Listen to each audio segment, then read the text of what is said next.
After what feels like years of making do with technical scraps and rumors, we finally have some concrete PlayStation 5 news. The new controller for the system is called the DualSense. It incorporates a host of new features and is mostly white for some reason.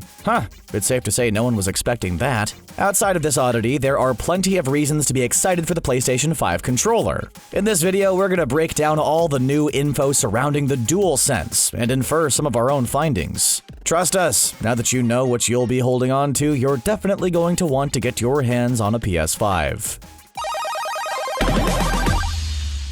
First off, we need to talk about all the new tech packed into this controller. The PS5 DualSense has a built-in microphone, so you won't have to use a headset to chat with people in online games. You can still use a headset, but it doesn't look like the DualSense has a traditional audio jack, so you'll probably need a Bluetooth headset if you haven't upgraded already. Next up is the use of what Sony calls haptic feedback. Basically, this is tech that makes it harder to push a button, squeeze a trigger, or move an analog stick depending on what's going on in a game. The idea here is that games will feel more immersive if you can get a physical sensation from your character drawing a bow or wading through some thick mud. Whether or not this pans out is yet to be seen, but it's kind of fun that Sony basically leaned into the theme park 4D theater experience. Then there's the charging port. While Sony didn't outright say so, it's pretty likely that the DualSense will use a USB-C cable to charge. This port is quickly becoming the standard for most devices and means you won't have to keep flipping the cable to get it to fit. This was easily one of the most frustrating elements of the PS4 DualShock controller. Also, the Nintendo Switch uses a USB-C to charge, so now we can finally say that the PS5 will at the very least match the Switch's hardware performance. Alright, kidding aside, it looks like the PS5 controller ditched the dedicated share button that helped define the PS4 controller. Sony promises that the share feature still exists, but the button is replaced with a more general create button. Sony will detail the features tied to this button at a later date, but the name suggests that it will be tied to multiple functions. It could allow a player to create a screenshot, a short video, etc. Even if streaming has basically replaced sharing gameplay on social media platforms, Sony will definitely keep those features around for a while. The DualSense still retains the PS4 DualShock's touchpad, but now it's white. In fact, the majority of the controller is white, leading many to believe that will be the primary color of the PlayStation 5 system. The light bar that first appeared on the PS4 controller also wraps around the touchpad instead of just appearing on the underside of the device. This new look breaks the all-black color scheme that's defined Sony controllers since the PlayStation 2. It makes sense, then, that some fans are pushing back against it.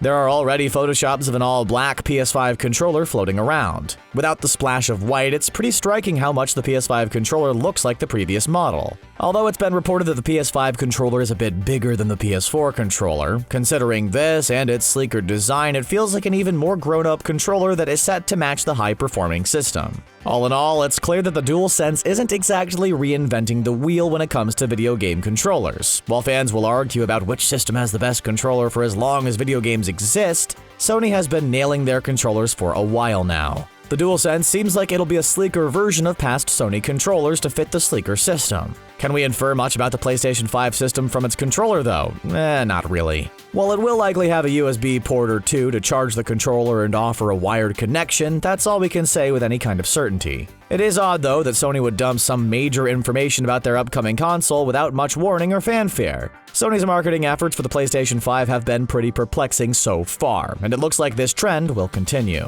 Regardless, there's definitely more hype surrounding the PS5 now than there was a few days ago, and gamers are hungry for more. We can only hope that Sony finally kicks their marketing campaign for the console into high gear, and we can finally learn what this part of the next generation of gaming has in store for all of us. Well then, what do you think of the PlayStation 5 DualSense controller? Do you like the color scheme, or will you pick up a custom all-black version? Please let us know in the comments down below and like this video while you're there. Subscribing to The Gamer will also help us bring you more videos just like this one, and we'd really appreciate your support.